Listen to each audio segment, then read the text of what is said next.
जय माता दी दोस्तों, कैसे हैं आप सब। आई होप आप सभी ठीक होंगे और अपना ख्याल रख रहे होंगे। तो जैसा कि मैंने अपने पिछले वीडियो में नवरात्रि पूजन विधि और सामग्री के बारे में आपसे कुछ बातें शेयर की थी, आज के वीडियो में मैं आपसे देवी के 9 दिनों की पूजा और उनके 9 रूपों के बारे में वर्णन करूंगी। नवरात्र के पहले दिन माँ शैलपुत्री के स्वरूप की पूजा की जाती है।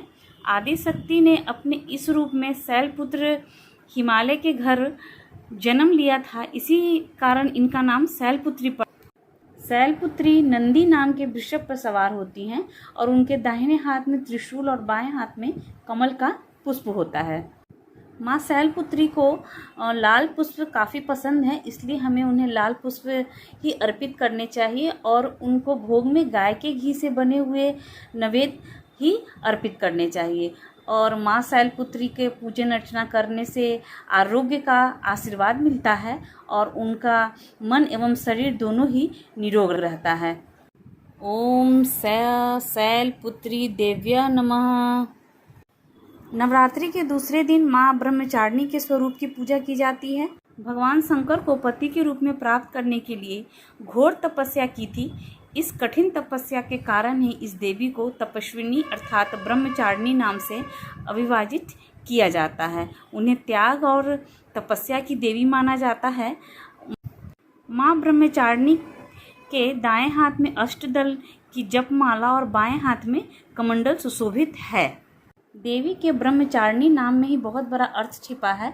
ब्रह्म का मतलब अर्थ होता है तपस्या और चारिणी का अर्थ होता है आचरण करने वाला, अर्थात तप का आचरण करने वाली माँ ब्रह्मचारिणी। देवी ब्रह्मचारिणी सभी को कल्याण करें, भक्तों को कठिन क्षणों में सहारा बनती हैं।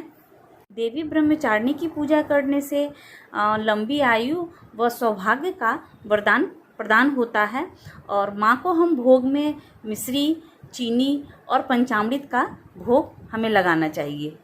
ओम देवी ब्रह्मचारिणी नमः। नवरात्रि के तीसरे दिन माँ चंद्रघंटा के स्वरूप की पूजा की जाती है। माँ के माथे पर घंटे के आकार में अर्धचंद्र है, जिसके चलते इनका यह नाम पड़ा। माँ का यह रूप बहुत शांतिदायक है। इनके पूजन से मन को शांति प्राप्त होती है। यह भक्त को निर्भय कर देती हैं। देवी का स्मरण जीवन का कल्याण करता है। देवी चंद्रघंटा के पूजन करने से साधक के समस्त पाप और बाधाएं नष्ट कर देती हैं। और हमें देवी को दूध से बनी हुई चीज़ों का भोग लगाना चाहिए, जिससे माँ खुश होती हैं और सभी दुखों का नाश करती हैं। ओम चंद्रघंटाय दुर्गा देवी नमः।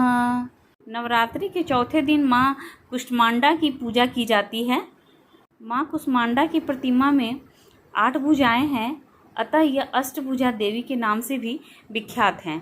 दुर्गा सप्तशती के अनुसार देवी कुष्मांडा इस चराचर जगत की अधिष्ठात्री हैं। इनके 7 हाथों में क्रमशः कमंडल, धनुष, बाण, कमल पुष्प, अमृत कलश, चक्र तथा गदा है। 8वें हाथ में सभी सिद्धि और निधियों को देने वाली जपमाला है और इनका वाहन सिंह है। माँ की पूजा आप अच्छे मन से श्रद्धा से करें तो सुख, समृद्धि और उन्नति की ओर ले जाती हैं। माँ कुष्मांडा को हम मालपुए का भोग लगाते हैं। ओम कुष्मांडा देवी दुर्गाय नमः। नवरात्रि के 5वें दिन हम माँ स्कंद माता की स्वरूप की पूजा करते हैं। माँ स्कंद माता की 4 भुजाएं हैं। इनके दाहिनी तरफ नीची वाली भुजा जो ऊपर की ओर उठी है उसमें कमल पुष्प है। बाएं की ओर वाली भुजा में वर मुद्रा में तथा नीचे वाली भुजा जो ऊपर की ओर उठी है उसमें कमल पुष्प ली हुई हैं।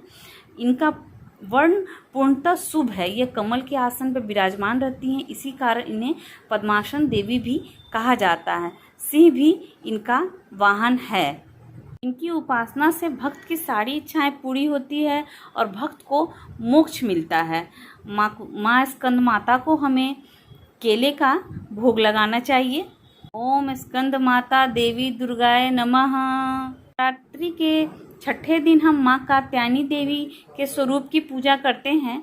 देवी का यह स्वरूप करुणामयी है। देवी पुराण के अनुसार कात्यायन ऋषि के घर उनकी पुत्री के रूप में जन्म लेने के कारण इन्हें कात्यायनी के नाम से जाना जाता है। माँ कात्यायनी के शरीर सोने जैसा सुनहरा और चमकदार है।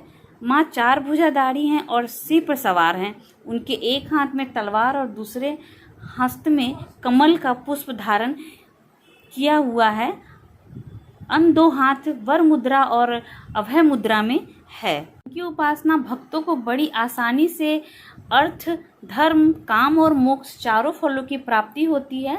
उनके रोग, शोक, संताप और भय नष्ट हो जाते हैं। माँ को हम मधु, शहद का भोग लगाते हैं। ओम कात्यायनी देवी दुर्गाय नमः। रात्रि के 7वें रूप में हम माँ कालरात्रि के स्वरूप की पूजा करते हैं। माँ दुर्गा जी की 7वीं शक्ति कालरात्रि के नाम से जाना जाता है। माँ कालरात्रि के पूरे शरीर का रंग एक अंधकार की तरह है, इसलिए शरीर काला रहता है। इनके सिर के बाल हमेशा खुले रहते हैं। इनके 3 नेत्र हैं। ये तीनों नेत्र ब्रह्मांड के सदृश गोल हैं। इनका वाहन गधा है। ये ऊपर उठे हुए दाहिनी हाथ की वर मुद्रा से सभी को वर प्रदान करती हैं और माता कालरात्रि के स्वरूप को देखकर अत्यंत भयानक है, लेकिन ये सदैव शुभ फल देने वाली होती हैं। इसी कारण इनका एक नाम शुभकारी भी है। अतः इनसे भक्तों को किसी प्रकार भी भयभीत अथवा आतंकित होने की आवश्यकता नहीं है। माँ अपने भक्तों को आशीर्वाद के रूप में दुश्मनों से जब वो घिर जाए और हर ओर से विरोधी नजर आए, तो ऐसे में आपको माता कालरात्रि की पूजा करनी चाहिए। ऐसी मान्यता है कि ऐसा करने से हर तरह की शत्रु बाधा से मुक्ति मिल जाती है। माँ कालरात्रि को हम शहद का भोग लगाते हैं।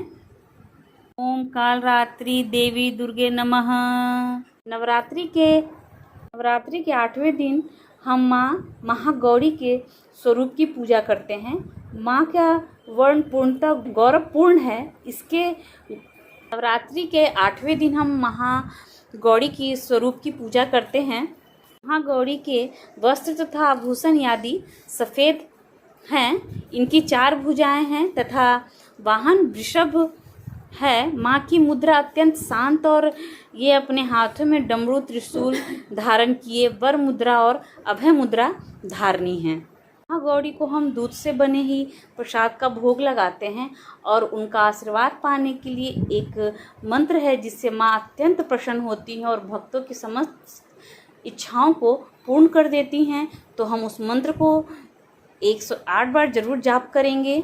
ओम ऐं ह्रीं क्लीं चामुंडाय विच्चे, ओम महागौरी देव्य नमः। हमें इस मंत्र का कम से कम 108 बार जाप करना चाहिए, जिससे महागौरी अत्यंत प्रसन्न होती हैं। रात्रि में 9वें दिन हम माँ सिद्धिदात्री के स्वरूप की पूजा करते हैं। माँ सिद्धिदात्री कमल के फूल पे विराजमान होती हैं और उनकी 4 भुजाएं हैं। माँ सिद्धिदात्री की सवारी भी सिंह है। देवियों ने सिद्धिदात्री के इस रूप भक्तों पर अनुकंपा बरसाने के लिए धारण किया है। देवता, ऋषि मुनि, असुर, नाग और सभी मनुष्य माँ के भक्त हैं। माँ सिद्धिदात्री को हम लाल रंग के वस्त्र भी अर्पित कर सकते हैं और लाल रंग के फूल भी माँ को हम अर्पित करते हैं। माँ को हम 9 तरह के अलग अलग फूल भी अर्पित कर सकते हैं और माँ को भोग में हम अनेक प्रकार के अनाजों का प्रसाद बना के भोग लगाते हैं। आप माता को भोग लगाएं, गरीबों में भोजन बंटवाएं। ऐसा करने से माँ सिद्धिदात्री प्रसन्न होती हैं और मनुष्य को हर प्रकार की सिद्धि प्रदान करती हैं। और हमें इस मंत्र का जाप करते हुए माँ सिद्धिदात्री को भी प्रसन्न करना चाहिए। या देवी सर्वभूतेषु सिद्धिदात्री रूपेण संस्था, नमो तस्यै नमो तस्यै नमो तस्यै नमो नमः। तो इस प्रकार दोस्तों मैंने देवी के 9 रूपों की व्याख्या आपके साथ शेयर की। जितना मुझे आता था मैंने पूरी कोशिश की आप लोगों के साथ जानकारी शेयर करने की। अब मैं आपको अपने नेक्स्ट वीडियो में कन्या पूजन के बारे में बताऊंगी। क्योंकि अभी थोड़ा कोरोना काल चल रहा है तो कन्या मिलना मुश्किल होगा। तो फिर हम देखते हैं नेक्स्ट वीडियो में हम किस तरह से इस समय कन्या पूजन करेंगे। तो मिलते हैं नेक्स्ट वीडियो में। जय माता दी।